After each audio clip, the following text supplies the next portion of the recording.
后来镜头锁登来台湾来看天气的状况。今仔日明仔载2天，台湾拢是位于的大低压带内底，所以全台湾随时拢会落大雨，加上过道热力的作用来加成，全台湾各地雨会落搁较大。气象局是针对着16个县市来发布着大雨特报。这2、3天拢是无稳定的天气，到拜四都会恢复着高温炎热。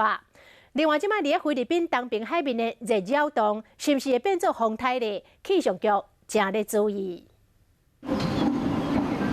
看落雨的人旁，尤其赶紧走去中正纪念堂翕相，因为拜一起小连续3天拢会落雨，东部甲中部以北的民众大概早起拢是好大雨吵成是呢，因为台湾正是伫一个大低压带，天气化变就变。白天加上午后热力的作用，下午过后这种大雷雨的现象也可能会比较旺盛一些，甚至有时候下到晚上都还在下。降雨的状况来说，